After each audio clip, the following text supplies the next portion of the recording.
దేవుని పరిశుద్ధ గ్రంథంలో విలాప వాక్యాల గ్రంథంలో 4వ అధ్యాయం 1వ వచనంలో ఇలాగున రాయబడి ఉంది. బంగారము ఎట్లు మందగిల్లింది, మేలిమి బంగారము ఎలాగున మార్చబడింది. ప్రతి వీధి మొగను ప్రతిష్ఠితమైన రాళ్ళును పారవేయబడి ఉన్నాయి.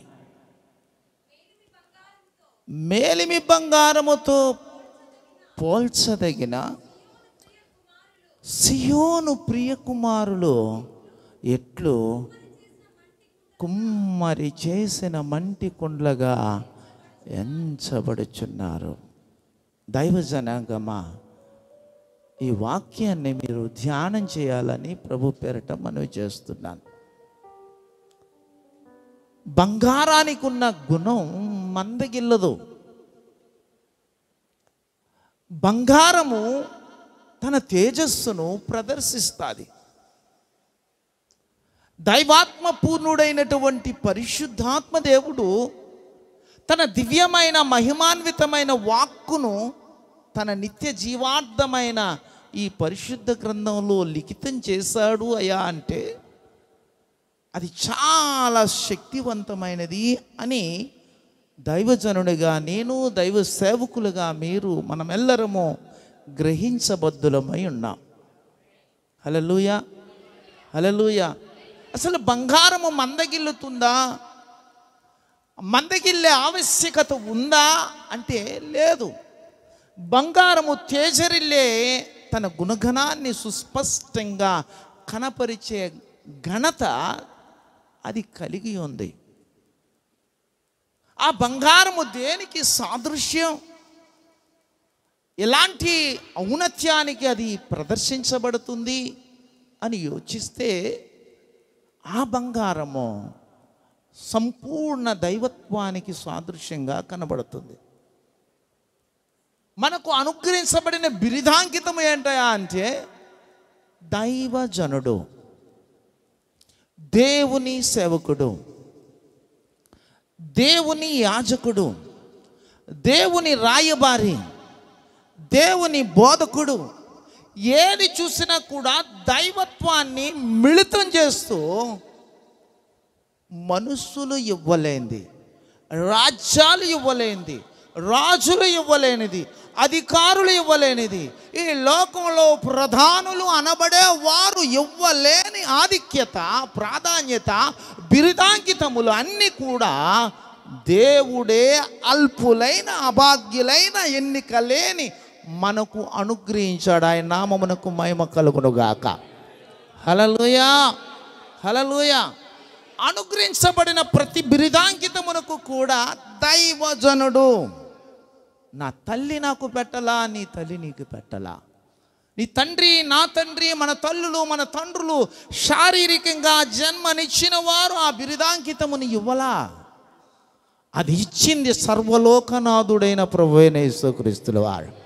హల్లెలూయా. ఆ ఖ్యాతి మన మీదకు ఆపాదించబడినప్పుడు మన అంతరంగం ఉప్పొంగుతూ ఆయన మహిమను చూడాలే తప్ప మరి దేనిని చూడబుద్ధులమై ఉండకూడదు. హల్లెలూయా, హల్లెలూయా. దానికి ఏమన్నాడంటే బంగారము అన్నాడు. మంచి మనసు కలిగిన భర్త దొరికితే భార్య అంటది నా భర్త బంగారం అంటారు. గర్భవాసాన చక్కటి అందమైన సుకుమారుడు పుడితే నా కొడుకు బంగారం అంటారు. అయ్యగారు బంగారం లాగా ఉన్నారు. దేవుని స్తోత్రం కలుగును గాక. హల్లెలూయా, హల్లెలూయా. బంగారం యొక్క తేజస్సు అంతరించిపోదు. బంగారము బంగారమే. ఆమేన్, హల్లెలూయా. మీ పక్కల్ని చూసి బంగారం బంగారమే చెప్తారా? హల్లెలూయా, హల్లెలూయా. నీ పక్కనున్న దైవజనుడు దైవత్వాన్ని కలిగిన వాడు. ఆమేన్. దైవజనుడు ఆషామాషివాడు కాడు. దైవజనుడు లోక సంబంధి కాదు. దైవజనుడు అనబడేవాడు ఎలాంటి వాడే అంటే పరలోకమును భూలోకమును కూడా తలకిందులు చేయగలిగిన సమర్థత కలిగిన శక్తిమంతుడు. ఆమెన్, హల్లెలూయా. నువ్వు శక్తిమంతుడవు, మనము శక్తిమంతులము, మనము శక్తిమంతులము. ఎవరు ఒప్పుకున్నా ఒప్పుకోకపోయినా సర్వలోకాలను సృజించిన సర్వశక్తుడైన దేవుడే ఆ శక్తిని మనకు ప్రసాదించాడు కనుక ఆయనే చెప్పాడు, నాన్న నీవు శక్తిమంతుడవు అని. ఎవరు చెప్తే ఏంటి, ఎవరు చెప్పకపోతే ఏంటి, I am the powerful person. Amen, hallelujah. మీరు నమ్మినా నమ్మకపోయినా నేను బలవంతుణ్ణి. గిద్యోన్ని చూసి దేవుడు అన్నాడు, ఏమన్నాడంటే పరాక్రమము కలిగిన. అబ్బా, ఆయన ఏమనుకుంటాడండి, పరాక్రమము కలిగిన బలాజ్యుడా అంటే దాక్కున్న వ్యక్తిలో ఉన్న ధైర్యాన్ని దేవుడు చూశాడు, గిద్యోన్ని చూడలేదు. కొన్నిసార్లు మనలో ఉన్నది మనం చూడలేం, మనలో ఉన్నది దేవుడు చూడటానికి దైవజనుడు చూశాడు. ఆమెన్, హల్లెలూయా, హల్లెలూయా. నీలో ఉన్నది నీకు కనబడకపోవచ్చు, నీలో ఉన్నది దేవునికి కనబడుతుంది. కానీ పరిశుద్ధాత్మ దేవుడు ఏమని చెప్పాడే అంటే ఇక్కడే బంగారము మందగిల్లింది అంటాడు. కొంచెం వేదనతో కూడిన మాట అది, కొంచెం బాధతో కూడిన మాట అది. బంగారం మందగిల్లదు, కానీ మందగిల్లుతున్న వైనం కనబడుతుంది. ఏంటి బంగారం మందగిల్లడానికి గల కారణం ఏంటి అంటే బంగారము కానిది బంగారంలో ఉంది కాబట్టి మందగిల్లది. ఈ బంగారంలో ఏమండి ఏదో మిశ్రమమైంది, లోకం మిశ్రమైందేమో, ధనం మిశ్రమైందేమో, ఆశల వలయాలు మిశ్రమయ్యేమో, ఏమండి రక్తం శరీరం ఆస్వాదిస్తుందేమో. ఆ బంగారంలో మెరవటానికి లేక తన ప్రత్యక్షతను చూపించడానికి కానిది ఏదో ఉంది, దాన్ని తొలగించాలి. హల్లెలూయా. అందుకే అపోస్తలుడైన పౌలు భక్తుడు అంటాడు కదా, రోమీయులకు రాసిన పత్రికలో చూడండి 12వ అధ్యాయం 11వ వచనంలో ఏమంటాడు అంటే ఆసక్తి విషయంలో మాంద్యులు కావద్దు అన్నాడు. అంటే ఆసక్తిలో మాంద్యం వచ్చేసింది, అందుకే మందగిల్లేది. ఆసక్తి అన్నాడు. ఏ శక్తి అండి? ఒక దైవజనుడికి ఆసక్తే శక్తి కలిగిస్తుంది. పక్కలు చెప్తారా నీ ఆసక్తి దైవజనుడా, చెప్పండి దైవజనుడా, దైవజనుడా మీ ఆసక్తే మీకు దైవ శక్తిని కలిగిస్తుంది. ఇది సత్యం అండి. ఆమెన్, హల్లెలూయా, హల్లెలూయా. ఆసక్తి విషయంలో ఎప్పుడు మాంద్యం కలిగి ఉంటావో దైవిక శక్తిని కోల్పోతావు. అంటే బంగారం అనబడే దైవత్వాన్ని కోల్పోతావు. దైవత్వం లేకపోతే నీవు దైవజనుడు కావు. దైవత్వం కలిగితేనే నువ్వు దైవజనుడు. దేవునికి మహిమ కలుగును గాక. దైవత్వం అంటే ఏంటంటే దేవుణ్ణి ధరించుకోవడం. హల్లెలూయా. నేను మరుగవడం, యేసు క్రీస్తు నాలో ప్రత్యక్షం అవ్వడం. నా మాట మరుగవడం, దేవుని మాట ప్రత్యక్షం అవ్వడం. నా చూపు మరుగవడం, దేవుని చూపు ప్రత్యక్షం అవ్వడం. నా ఉద్దేశం మరుగవడం, దేవుని ఉద్దేశమే ప్రత్యక్షం అవ్వడం. నా ఉద్దేశాలు, నా తలంపులు, నా ప్రణాళికలు, నా ఆలోచనలు, నా ఉద్దేశములు కొట్టివేయబడి యేసుక్రీస్తు యొక్క ఉద్దేశములన్నీ కూడా దేవుని మహిమ కొరకు ప్రత్యక్షపరచబడి ప్రజల హృదయాలలో స్థాపించడం. హల్లెలూయా. అది దైవత్వాన్ని ధరించుకోవడం. ఆ దైవత్వం బంగారమై ఉంది. ఆ బంగారం మందగిల్లిందట. కారణం ఏంటంటే ఆసక్తి విషయంలో మాంద్యం, సన్నగిల్లారు. మొదట ఆతృత ఉంది, పరుగులు తీసావు. మొదట ఆసక్తి కలిగింది, ఉరకల వేసు, ఉరుకు పరుగు, ఉరుకు పరుగు, ఉరుకు పరుగు వేసుకొని దైవ రాజ్య నిర్మాణం కొరకు అలు పెరిగిన పోరాటం చేసిన యాజకుడవు నీవు. బోధకుడువు నీవు, పరిశుద్ధమైన దేవుని సేవకుడువు నీవు.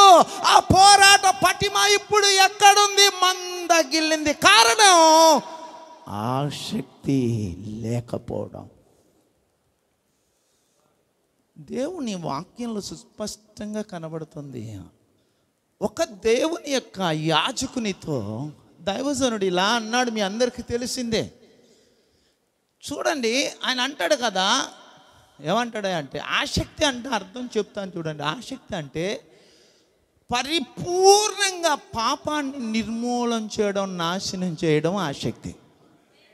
నా మాట అర్థమైతే స్తోత్రం చెప్తారా? హల్లెలూయా. బైబిల్ చెప్పే అర్థం వేరు, అక్షరంలో ఉన్న అర్థం వేరు. అక్షరార్థం వల్ల తెలిసేది కొంచెం, దైవికమైన ఆత్మార్థం వల్ల తెలిసేది ఎంతో వర్ణించలేము. హల్లెలూయా, హల్లెలూయా. చూడండి, మీరు సంఖ్యాకాండ గ్రంథంలో 25వ అధ్యాయంలో ఫిన్హాసు అనబడే ఒక యాజకుడు ఉంటాడు. ఏమంటే అహరోను మనవుడు అని పేరు రాయబడి ఉంది. అతడు ఏం చేశాడంటే దేవుని మందిరం దగ్గర పాపం జరిగితే దాన్ని చంపేశాడు. దేవునికి స్తోత్రం కలుగును గాక. దానికి దేవుడు పెట్టిన పేరేంటో తెలుసా? ఫిన్హాసులో ఆసక్తి నేను చూశాను అంటాడు. హల్లెలూయా. మీరు ఒకసారి 25:11 నుంచి చదువుతారా? వారి మధ్యలో నేను ఓర్వలేనిది తాను ఓర్వలేకపోయాడు. ఎవరు ఓర్వలేకపోయాడట? ఎవరు? దేవుడు ఓర్వలేనిది ఒక దైవజనుడు ఓర్వలేకపోయాడు అన్నది దేవుడు చూశాడు. ఆమేన్, హల్లెలూయా. ఏమన్నాడు చూద్దామా? నేను ఓర్వలేనిది తాను ఓర్వలేకపోయాడు, ఇశ్రాయేలు మీద నుండి నా కోపాన్ని మళ్లించాడు. ఒక దైవజనుడు ఏం చేస్తాడు? దేవుని కోపాన్ని మళ్లించేవాడు దైవజనుడు. పక్కలు చెప్తారా? దేవుని కోపాన్ని మళ్లించేవాడే దైవజనుడు. హల్లెలూయా. మీరు అంత స్వార్థపరులో మీకు మీరు చెప్పుకుంటున్నారు కానీ నాకు చెప్పారా? అన్నకు చెప్పారా? అన్నకు చెప్పారా? చెప్పండి. పాస్టర్ గారు, నేను పాస్టర్ గారిని మీకు అనిపిస్తే చెప్పండి. పాస్టర్ గారు ఏం చెప్పమన్నాను మీకు? దేవుని కోపాన్ని మళ్ళిస్తేనే మీరు దైవజనులు. ఒకసారి చెప్తారా? నాకు చెప్పండి అబ్బా. దేవుడు మిమ్మల్ని దీవించును గాక. హల్లెలూయా. ఒకసారి మరొకసారి చెప్తాను. దేవుని కోపాన్ని మళ్ళించువాడే దైవజనుడు. హల్లెలూయా. అక్కడ దాపకుండా ఏమంటున్నాడు చదువు తల్లి? ఇశ్రాయేలు మీద నుండి మళ్ళించిన గనుక నేను ఓర్వలేకయుండియు ఇశ్రాయేలీయులను నశింపజేయలేదట. ప్రజలను నశింపచేయకుండా రక్షించువాడు దైవజనుడు. హల్లెలూయా. నాశనమును ప్రజలకు జరుగుతుంటే ఆ నాశనమును ఆపి నిత్యమైన జీవాన్ని అందించుటకు దేవునికి నరులకు మధ్య వర్తి దైవజనుడు. హల్లెలూయా. ఆ కృప నీకు నాకు దేవుడు ఇచ్చాడు. ఆ ఆధిక్యత దేవుడు మనకు అనుగ్రహించాడు. ఆ ఆధిక్యత పొందిన నీకు గుండె మండదా? మనస్సు మండదా? హృదయం మండదా? ఆత్మ మండదా? మండకుండా ఉంటే నువ్వు దైవజనుడివే కావు. మండకుండా ఉంటే నువ్వు దైవజనుడు కావు. అది మండుతూ ఉంటుంటేనే నీకు పరసంబంధమైన జీవాహారం రోజు రోజు రోజు రోజు దొరుకుతూనే ఉంటుంది. హల్లెలూయా. మానవ జ్ఞానానికి మించినటువంటి అపారమైన దైవకు వాక్కు నీ అంతరంగంలో నింపబడుతూనే ఉంటుంది. ఇది ఒక కొత్త ప్రత్యక్షత అని జనులు నీ గురించి మాట్లాడుతూ ఉంటారు, ప్రజలు నీ గురించి మాట్లాడుతారు, సేవకులు నీ గురించి మాట్లాడుతారు. ఈయనకి అందింది అమోఘమైంది. ఎందుకంటే ఆ మంట లోపట మండుతూ ఉంటుంటే దేవుడు దానిని అందిస్తూ ఉంటాడు. హల్లెలూయా. ఎప్పుడు చదివే మాటే కానీ దాని లోతు మాత్రం నీకు తప్ప ఎవరికి అర్థం అవ్వదు. హల్లెలూయా. ఎప్పుడు చదివే వాక్యే దేవుడు లోకమును ప్రేమించాడు. ఒక దైవజనుడు చెప్పాడు, దానికన్నా డిఫరెంట్ వేలో పరిశుద్ధాత్మ దేవుడు నీకు అందిస్తూ చెబుతున్నప్పుడు ప్రజలు దేవుణ్ణి హత్తుకుంటూ ఉంటారు. హల్లెలూయా. ఆకర్షిస్తూ ఉంటారు. హల్లెలూయా. అందుకే దేవుడు చెప్తున్నాడు, ఇతడు నేను ఓర్వలేనిది. ఏం గొప్ప సాక్ష్యం దేవుడు ఇచ్చాడు. నేను ఓర్వలేనిది తాను ఓర్వలేనందున నేను వారి మీద ఉన్న కోపాన్ని మళ్లించేశాడట. ఒకే ఒక్కడు దేవుని కోపాన్ని మళ్లించే దైవజనుడు. హల్లెలూయా. హల్లెలూయా. దైవజనుడా, మహా ఉన్నత సింహాసనం మీద ఆసీనుడైన దేవుని యొక్క ఆ ఉగ్రత రూపం ఎలాగుంటుందంటే ఆయన కన్నులు అగ్ని జ్వాలమయములు అంటాడు. ఆయన కన్నులట అగ్ని జ్వాలమయములు. అగ్ని జ్వాలమయములైన కన్నులలో నుండి వచ్చే కోపాగ్నిని మళ్లించేవాడెవడయా అంటే దైవజనుడవు. ఆ దైవజనుడు నీవేనా? ఆ దైవజనుడు మీరే. అందుకే నాకు ఇష్టం ఏంటో తెలుసా, ఆ దైవజనుడి దగ్గర పాదాల దగ్గర ఉండడం. హల్లెలూయా. హల్లెలూయా.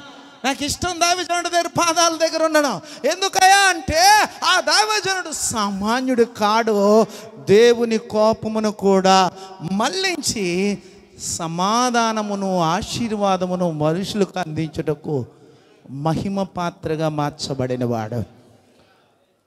నానా, నీ స్థానం గొప్పది. మీ పాదాలు పట్టుకొని బ్రతిమలాడుతూ ఉన్నాను.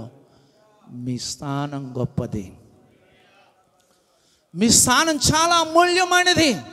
మీ స్థానం చాలా ఔన్నత్యంతో కూడింది.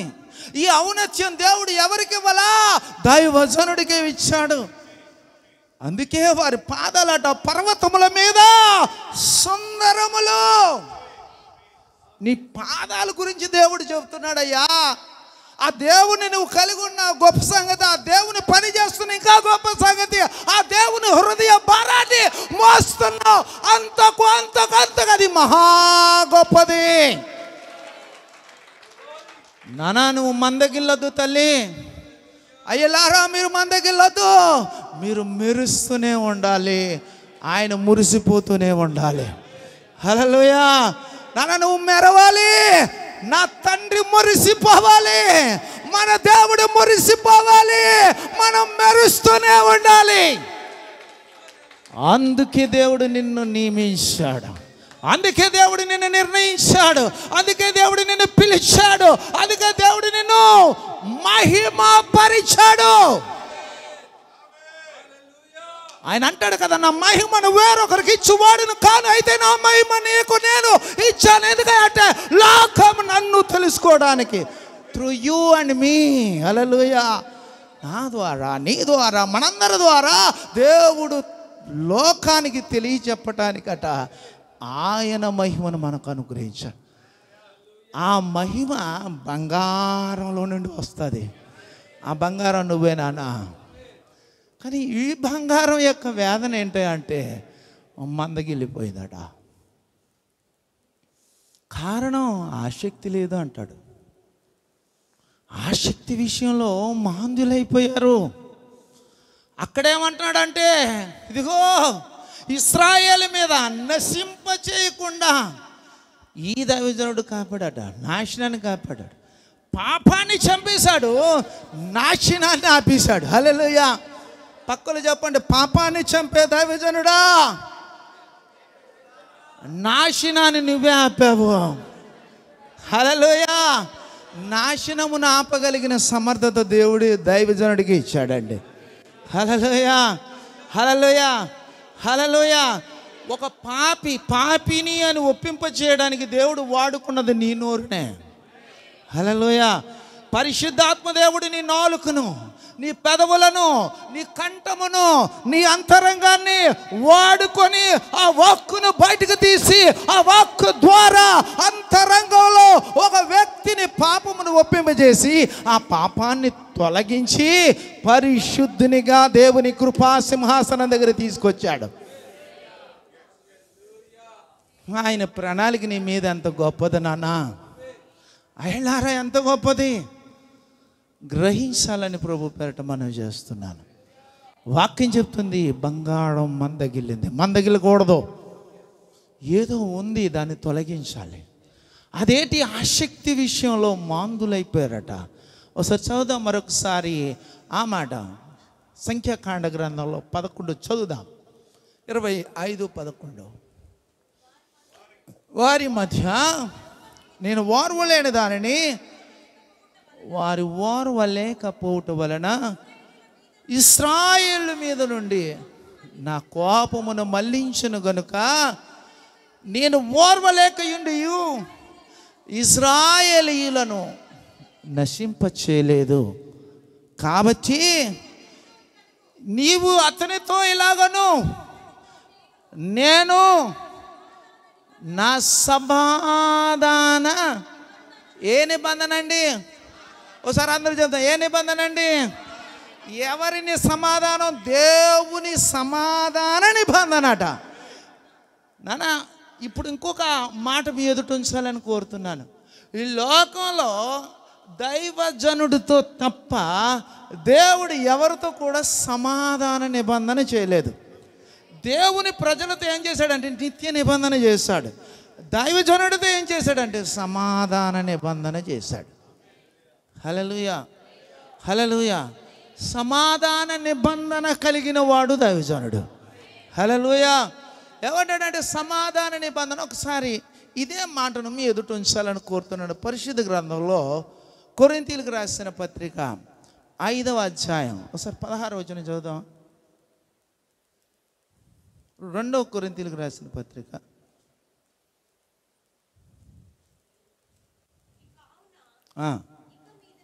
ఒక్క నిమిషం అన్న.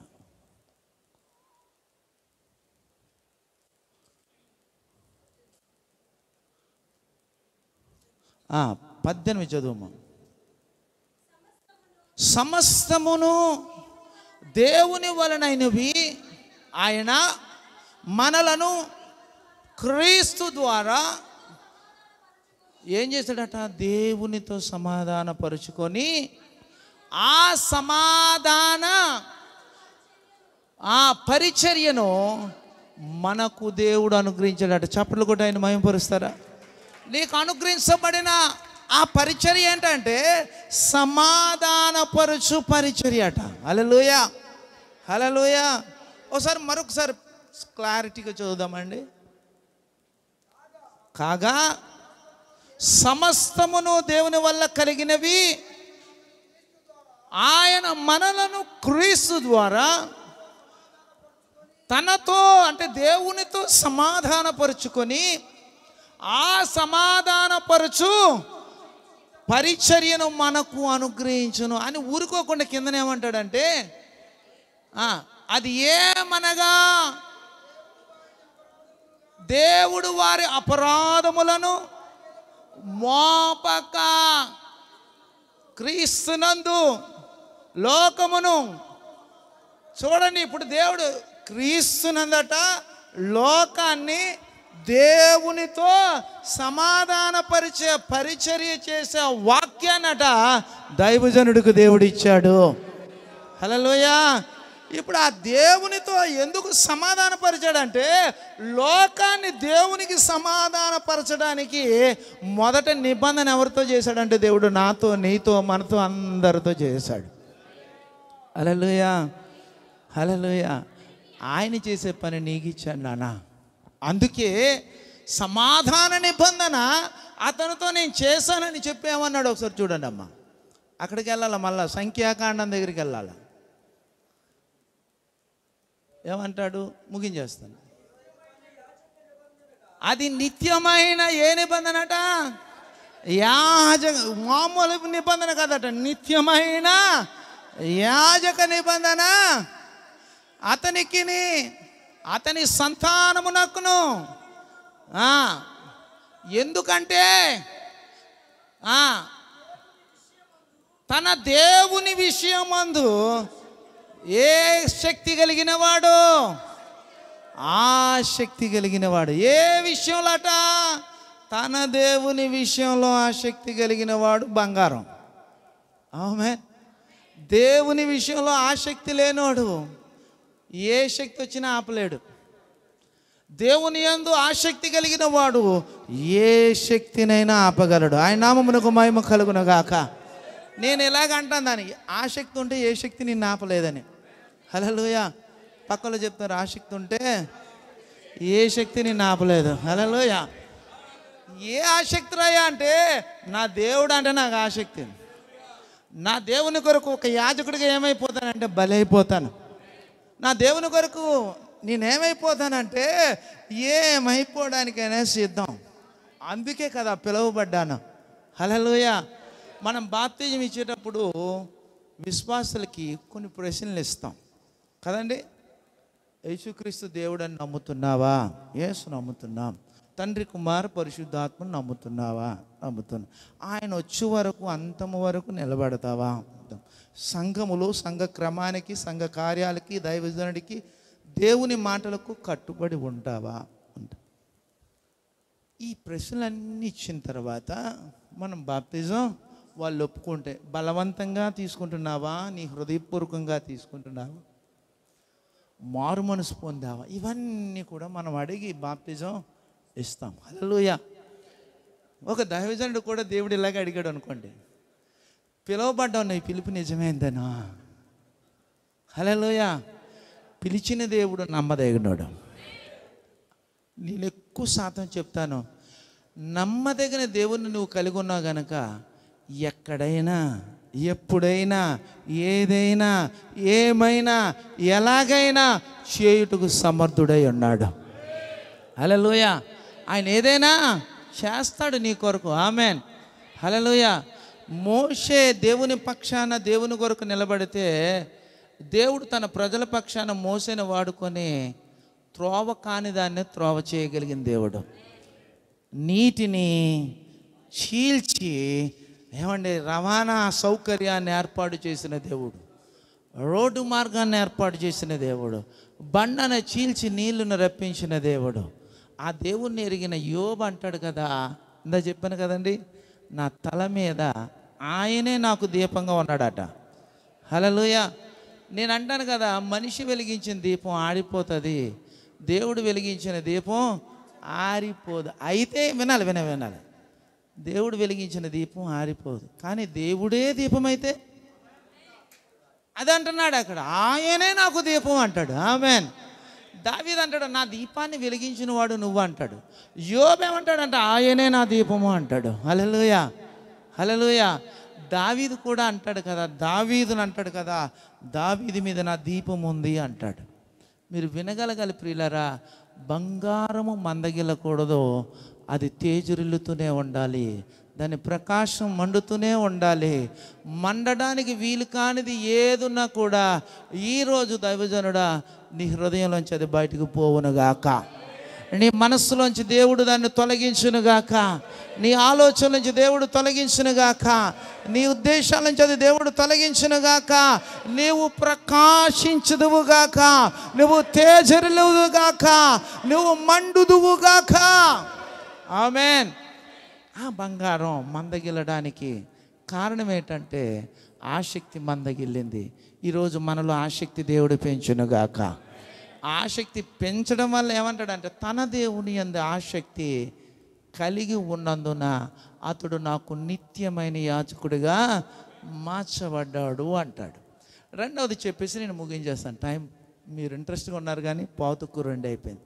సో రెండవ మాట ఏమన్నాడంటే, బంగారము ఎట్లు మందగిల్లింది అన్నాడు. రెండవది ఏ బంగారం అన్నాడండి? మేలిమి బంగారం అన్నాడు. ఆమేన్. హల్లెలూయా. మేలిమి బంగారం. బంగారానికి కొంచెం ఒక 3 అక్షరాలు మాట్లాడింది, మేలిమి బంగారం. దాన్ని గ్రాంధికంగా శుద్ధ సువర్ణం అంటారు. ఏమంటారండి? శుద్ధ సువర్ణం. అంటే ఈ బంగారం ఎలాంటిదయ్యా అంటే, పుటము వేయబడిన బంగారాన్ని మేలిమి బంగారం అంటారు. అక్షరార్థంగా పుటం వేస్తే ఆ పుటం వేసిన దాన్ని ఏమంటారండి? మేలిమి బంగారం అంటారు. అంటే అందులో ఏ మస్టు కూడా ఉండదు, ఏ మాలిన్యము కూడా ఉండదు. అది శుద్ధీకరించబడి మేలిమిను ధరించుకుంది.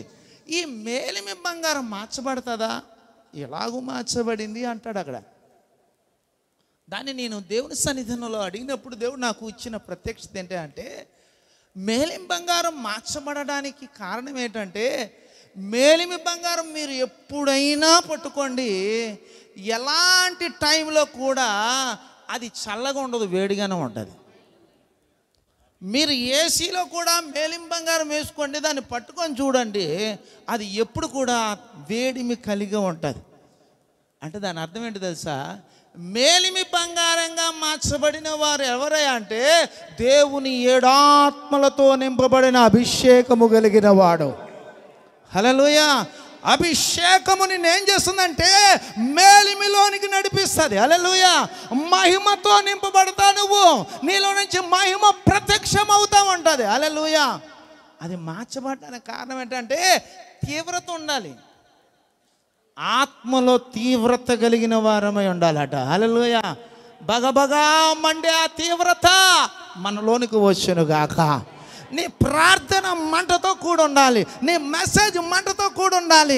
ఆ మేలిమి, ఆ ఆత్మ తీవ్రత నిన్ను దహించుతూ ఉండాలి. అందుకే దైవజనుడితో ఏమంటాడంటే, ఆత్మను ఆర్పొద్దు అంటాడు. ఆత్మను ఏం చేయాలట? రగిలించాలి. ఆత్మను ఏం చేయాలట? మండించాలి. ఆత్మ తీవ్రత కలిగిన వారే మీరు దేవుని సేవించాలి అంటాడు. ఆమేన్. అంటే దేవుని సేవ చేసేవాడికి ఏముండాలి అంటే ఆత్మ తీవ్రత ఉండాలి. మేలిమి బంగారంలో తీవ్రత ఉంటుంది. ఈరోజు దైవజనుని బంగారంతో మాత్రమే కాకుండా మేలిమి బంగారంతో కూడా పోలుస్తున్న దేవునికి స్తోత్రం కలుగునగాక. హల్లెలూయా. హల్లెలూయా. ఆ మేలిమి బంగారంలో ఉన్న ఔన్నత్యం వేరండి. అందుకే కిందన మీరు రోమిలికి రాసిన పత్రిక ఆ 11వ వచనంలోనే 12వ అధ్యాయం 11వ వచనంలో ఏమంటాడంటే, మీరు ఆసక్తి విషయంలో మాంజులు కాక, ఏ విషయంలో అండి? ఆత్మలో తీవ్రత గలవారై ఉందురుగాక. ఒక్కసారి మన పక్క దైవజనుని చూసి చెప్దాం, నువ్వు ఆత్మలో తీవ్రత కలిగిన వాడు అని ప్రవచిద్దాం. హల్లెలూయా. మీరు ఆత్మలో తీవ్రత కలిగిన వారు. హల్లెలూయా. ఒకసారి మీ పరిశుద్ధమైన నోటితో దేవుడు మహిమతో నింపినటువంటి ఆ అద్భుతమైన అగ్ని జ్వాలలమయమైన నాలుకతో ఏమండి మీ పక్క దైవజనుని ప్రోత్సహించడానికి ప్రవచించండి, ఆత్మ తీవ్రత కలిగిన దైవజనుడా అని. హల్లెలూయా. మీ ప్రవచనం వారిలో నెరవేర్పవునుగాక. మీ ప్రవచనం వారిలో నెరవేర్పవునుగాక. ఆత్మ తీవ్రత కలిగిన దైవజనుడా, ఇగో ఈ లోకములో ఉన్న నశించిపోయిన ఆత్మను రక్షించుటకు సమర్థత నీలోనే ఉంది. నువ్వు మేలిమి బంగారము, నువ్వు మార్చబడవు. ఆమేన్. ఎందుకంటే నా దేవుడు మార్చబడిన వాడు కాడు, మార్పు లేని దేవుడు ఆయన. హల్లెలూయా. ఆయన మార్పు లేనటువంటి దేవుడు అండి. మార్చడానికి లేదు ఆయన. ఆయన మాట మారదు. సున్నైనను పొల్లైనను ఆయన మాటలో మార్పు ఉండదు. ఆ మాటట నీ నోట ఉంచాడట. ఎవరు నోట ఆయన మాట ఉంటారో వారు కనిపించరు, ఆయన మాత్రమే కనిపిస్తాడు. ఆయనే మేలిమి బంగారం. ఆమేన్. హల్లెలూయా. ఆ మేలిమి బంగారాన్ని దేవుడు ఏం చేస్తాడో తెలుసా అండి? అసలు 24 పెద్దలు ఇందాక అయ్యగారు అందరికీ చెప్పారు, వందనాలు చెప్పడానికి ఆయన బిలేప్ మాట్లాడాడు. యేసుపాదం గారికి వందనాలు. ఆమేన్. 24 పెద్దలు ఆ 4 జీవులు వీణలు వాయిస్తానట, ఈ సువర్ణ పాత్రలనట పరలోకంలో మోసుకొని పోతూ ఊరేగిస్తూ ప్రభు పాదాల దగ్గర పెట్టారట. హల్లెలూయా. అంటే శుద్ధ సువర్ణం మోయబడుతుంది. ఆమేన్. 24 పెద్దల చేత మోయబడే పాత్ర నాన్న ఒక దైవజనుడు. హల్లెలూయా. అందుకే దేవుడు ఏమన్నాడు తెలుసా అండి? వాక్యం చెప్తుంది, దైవజనుడా వినాలి, విజయోత్సవంతో దేవుడు నిన్ను ఊరేగిస్తాడట. హల్లెలూయా. మనిషిని ఊరేగించడం వేరు, ఒక దైవజనుడు ఊరేగించడం వేరు, లోకం మనుషులను ఊరేగించడం వేరు, లోకాలను పుట్టించిన దేవుడు ఒక దైవజనుడు ఊరేగించడం వేరు. హల్లెలూయా. దైవజనుడా నిన్ను దేవుడు ఊరేగించుటకు సమర్థుడై ఉన్నాడు. ఆమెన్. మనుషుల చేత ఊరేగించబడవు. దేవుడు తిప్పాడు అనుకోండి, దాని మహిమ వేరు. దేవుడు తిప్పుతున్నప్పుడు ఆ ప్రజ్వల జ్వాల వేరు, ఆ మహిమాన్వితమైన శక్తి వేరు. ఏమండి, నీ భూమి మీద నీ పాదాలు ఆగో. భూమి మీద ఎలాగుంటుంది అంటే నీ పాదాలు శక్తితో నింపబడతాయి. అందుకే నువ్వు మేలిమి బంగారం మార్చబడకూడదు, నీలో ఆత్మ తీవ్రత కలుగునుగాక. ఇంకొక మాట ఉంది అక్కడ కిందన, ఏమని రాయబడి ఉందంటే, ఇంకో మాట, అది కాదమ్మా, అది కాదు. విలాప వాక్యాల గ్రంథం 4వ అధ్యాయం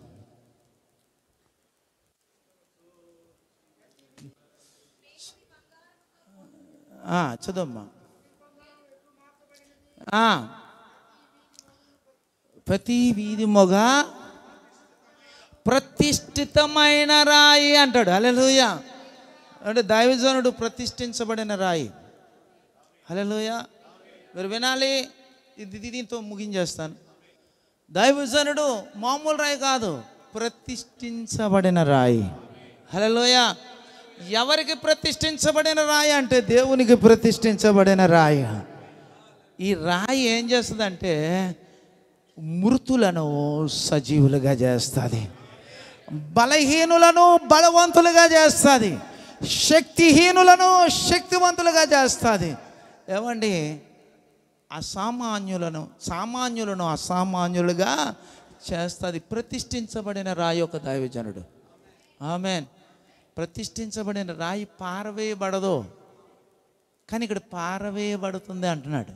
పారవేయబడ్డానికి గల కారణం ఏంటో తెలుసా అండి? పనికి రానిది పారవేయబడుతుంది, ప్రతిష్ఠించింది పారవేయబడదు. అంటే అది లోకానికది ఒక విధంగా వారి దృష్టికి అది హేయమైనదిగా కనబడొచ్చాం, కానీ అదే తలకు మూలరాయి అవుతుంది. హల్లెలూయా, హల్లెలూయా. ఎవరు నిన్ను అయ్యగారిని ఎవరు ద్వేషించారు, ఇప్పుడు వాళ్ళే వందనాలు చెప్తున్నారు. ఎవరు ఊరిలో వెలేశారో వాళ్ళే ఇప్పుడు పట్టం కడతా ఉన్నారు. నా గురించి మీకు చాలాసార్లు చెప్పాను, నేను అడుక్కునేవాడిని.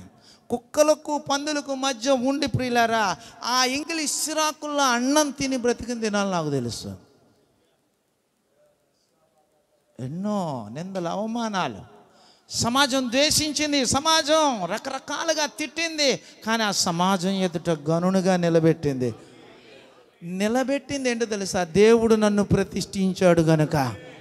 లోకం నన్ను ప్రతిష్ఠించలా, దేవుడు నన్ను ప్రతిష్ఠించాడు కనుక ప్రతిష్ఠించబడిన ఈ రాయి మృతులను సజీవులుగా చేస్తుంది. హల్లెలూయా, హల్లెలూయా. బలహీనులను బలపరుస్తుంది. ఏమంటే ఫ్యామిలీ కౌన్సిలింగ్ చేస్తే లాయర్లు విడిపోమన్నారు, లాయర్లు విడిపోమన్నారు, కుటుంబీకులు విడిపోమన్నారు. కానీ దేవుడు ప్రతిష్ఠించబడిన రాయి చేతిలో ఉంచబడిన మహిమాన్వితమైన గ్రంథములున్న జీవవాక్కు విడిపోయిన కుటుంబాలను కూడా కలుపుతుంది. హల్లెలూయా. బ్రతుకులుగా బలపరిచేదే ప్రతిష్ఠించబడిన రాయి. అందుకే ఈ రాయి అంటే ఆయనకి ఇష్టమట. ఈ రాయిలన్నీ కూడా ప్రతిష్ఠించబడిన రాయిలే. ఈ రాయిలంటే ఆయనకి ఎంతో ప్రాణం. ఆమె చివరిగా ఎందుకు ప్రాణం అన్నాడో చూపించి ముగించేస్తాను. చూడండి, పరిశుద్ధ గ్రంథంలో 35వ కీర్తన 27వ వచనం.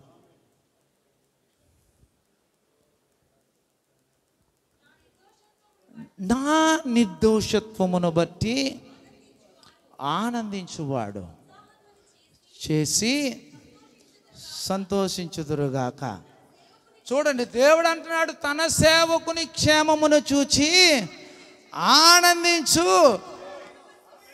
యెహోవా గణపరచబడునుగాక.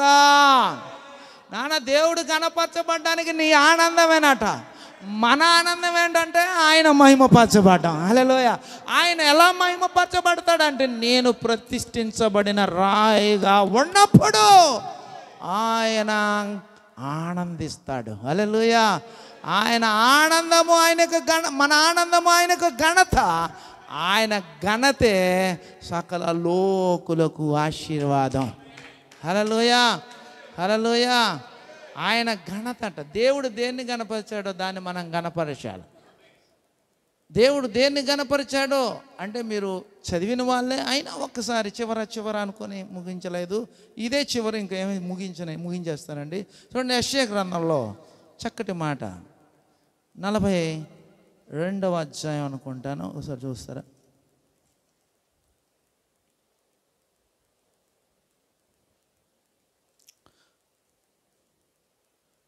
21వ వచనం. యెహోవా, చూడండి, దేవుడు తన నీతిని బట్టి సంతోషము గలవాడై. ఏంటండి? దేవుడు తన నీతిని బట్టి, అందరూ చదువుదామా? దేవుడు తన నీతిని బట్టి సంతోషము గలవాడే. దేవుడు తన నీతిని బట్టి సంతోషము గలవాడే. దేవుడు తన నీతిని బట్టి సంతోషము గలవాడే. తన నీతిని బట్టి సంతోషము గలవాడే ఏం చేశాడు? ఉపదేశ క్రమమును ఏం చేశాడండి? ఉపదేశ క్రమమును గణపరిచాడు. ఆమేన్. ఇప్పుడు ఉపదేశం ఎక్కడుంది? నీ నోట ఉంది. హల్లెలూయా, హల్లెలూయా. ఉపదేశం ఎక్కడుందండి? అంటే చూడండి, నిన్ను బట్టి ఆయన ఆనందిస్తే గణపరిచేది నిన్నే. మీరు ప్రార్థన చేస్తే ఆయనకు మహిమ వస్తే ఘనత ఎవరికి వస్తుంది? దైవజనుడికి వస్తుంది. దైవజనుడా, దైవజనుడా, దైవజనుడా, దైవజనుడా అంటున్నాడు. అంటే కార్యం ఆయన చేశాడు, క్రెడిట్ మనం కూడా వేస్తున్నాం. హల్లెలూయా. కార్యం చేస్తున్నారు, దేవుడు చేస్తున్నాడు, నేను చేయలే. కార్యం చేస్తున్నారు, మీరు చేయట్లే, దేవుడు చేస్తున్నాడు. కానీ ఘనత ఎవరికి వస్తుంది? దేవుడు అది ఇచ్చాడు. ఆమేన్, హల్లెలూయా. మాట్లాడితే కుటుంబాలు కట్టబడుతున్నాయి కదా, మాట్లాడితే జీవితాలు భద్రపరచబడుతున్నాయి కదా, మాట్లాడితే ఆదరించబడుతున్నారు కదా, మాట్లాడితే ఓదార్చబడుతున్నారు కదా, మాట్లాడితే నిబంధన చేయబడుతున్నారు కదా. నీ మాట శక్తివంతంగా ఉండడం ద్వారా లోకం ప్రభు దగ్గరకు వస్తుంది కదా. ఆ ఘనత దేవుడు నీకే కదా ఇచ్చాడు. కార్యం ఆయన చేసి ఘనత నీకు ఇస్తూ ఉంటున్నాడు. ఎందుకయ్యా అంటే ఉపదేశాన్ని, ఆ ఉపదేశానికి క్రమాన్ని ఏ దేవుడట ఘనపరిచాడు అంటాడు. ఆమేన్, హల్లెలూయా. ఉపదేశ క్రమమును ఒకటి ఘనపరిచి దాన్ని ఏం చేశాడట? హల్లెలూయా. దేవుడు నిన్ను గొప్ప చేస్తున్నాడు. కనుక ఆసక్తి విషయంలో మాంద్యంగా ఉండొద్దు. ఆత్మ విషయంలో తీవ్రత లేని కుమార్తెగా, కుమారుడిగా, దైవజనుడిగా ఉండొద్దు. దైవజనాంగమా, నీవు ప్రతిష్ఠించబడిన రాయివి, నువ్వు అడ్డదిడ్డంగా తిరగొద్దు. హల్లెలూయా. ప్రతిష్ఠించబడింది ప్రతిష్ఠించబడినట్లుగానే ఉంటుంది. ఆమేన్. ప్రతిష్ఠించబడలేని దానికి ప్రతిష్ఠించబడిన దానికి వ్యత్యాసం ఉంది.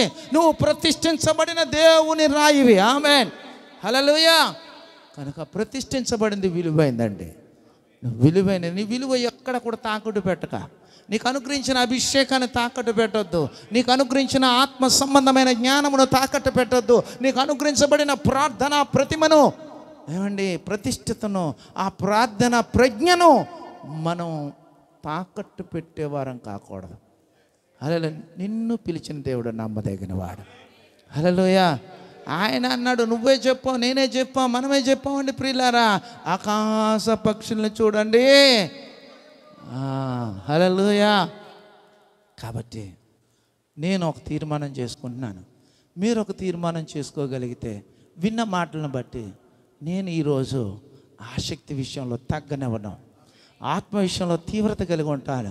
నేను ప్రతిష్ఠించబడిన దేవుని ప్రతినిధిని, నేను రోషం కలిగి పౌరుషంతో నా దేవుని సేవను చేస్తాను అని ఒక తీర్మానం చేసుకుంటూ లేచి నిలబడతావా? నీ కొరకు ప్రార్థించాలని ఆశపడుతున్నాను. మహిమాన్వితమైన నీ సేవను, దైవ సంబంధమైన నీ సేవను, నాయన పరసంబంధమైన నీ సేవను జరిగించడానికి నేను ఇష్టపడే వ్యక్తిగా ఉండడుకు నీ కృప, నీ కృప, నీ కృప, కృప నా మీదకు దాయిచ్చేయండి. Thank you Lord. హల్లెలూయా. ప్రార్థన చేసుకుందాం. Thank you Lord. Hallelujah.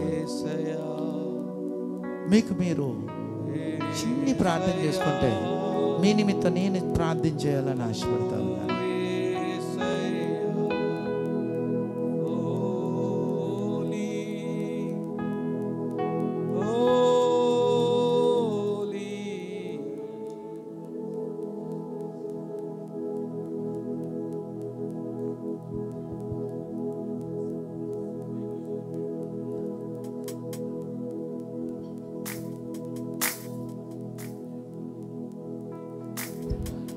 you, Lord.